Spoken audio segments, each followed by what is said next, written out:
The street's cherished trees were chopped down, so these neighbors took a stand against the mayor. When local authorities began construction work in one U.S. neighborhood, they soon found that they were barking up the wrong tree. The residents there were incensed, and they decided that they weren't prepared to just sit back and watch their much-loved greenery get decimated. What they did next, moreover, showed great community spirit. In the summer of 2017, householders in Mineola, New York, became outraged over the intended fate of large trees lining some of the neighborhood's residential roads. The situation wasn't helped either when workers arrived at the village's Foch Boulevard and began eradicating the trees there. And homeowners were particularly disgruntled about the lack of communication they had received on the matter from local officials. Specifically, some claimed that the mayor, in particular, hadn't informed them about the work starting, and they were deeply unhappy about it. What's more, the trees on Foch Boulevard are an integral part of the neighborhood, according to those who live there. The trees are an important thing to everyone, one local, Frank Gunn, told news station CBS New York in July 2017. I think everyone feels the same way, he added. However, the municipality deemed it necessary to chop them down to allow for essential maintenance. In particular, they had to be removed in order to make room for the reconstruction of roads and gutters and to facilitate the replacement of underground pipes.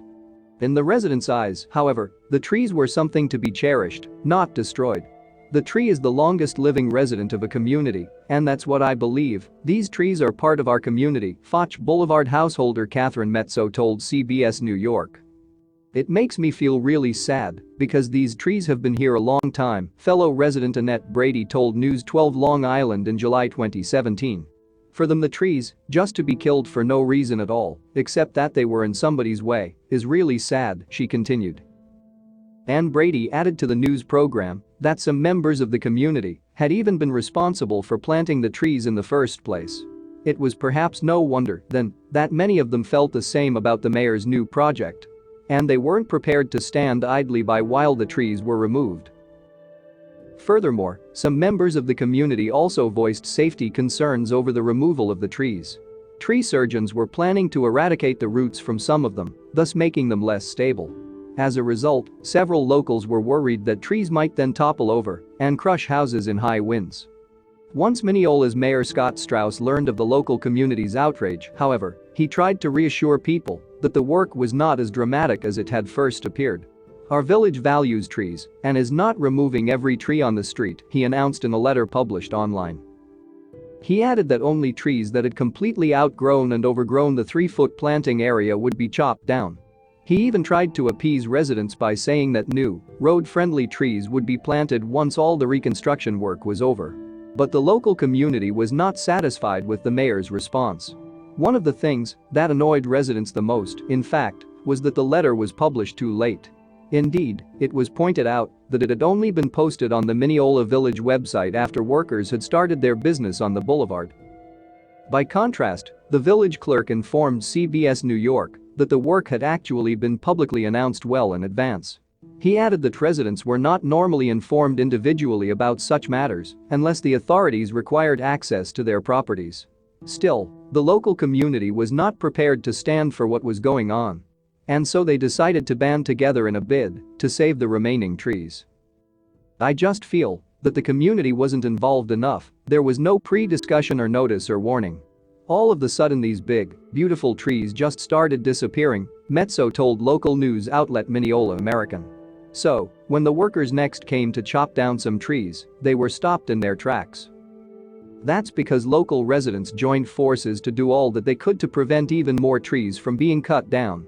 And they decided to protect the trees in the most ingenious way. By using their own cars as shields, the community managed to form a barrier around them.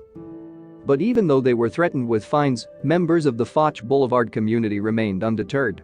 What's more, the trees meant so much to them that they didn't even stop at blocking them in. On July 20, residents also staged a protest, complete with placards reading "What the Foch? Save our trees." Indeed, the locals wanted to make it crystal clear to the mayor just how unhappy they were with what was going on. It was my only hope. I'm afraid I'm going to leave my house and come home to a stump, Mezzo told CBS New York. Sometimes you have to take risks to take a stand, she added.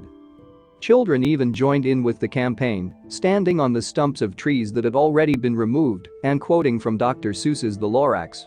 They also hung their own paintings of trees with sad faces around the neighborhood. Other artworks, meanwhile, bore the slogan "Tree Lives Matter." And the aim of the day of action was to start an open conversation with the mayor. After all, many residents of Foch Boulevard simply didn't believe that it was necessary to chop down trees in order to allow for the road maintenance to go ahead. Unfortunately, though, it seems as if the protest didn't have the desired effect, as trees were still being cleared the following day. And although Mayor Strauss has promised that new trees will be planted to replace the old ones, it's clear that the originals will be sorely missed by the residents of Foch Boulevard.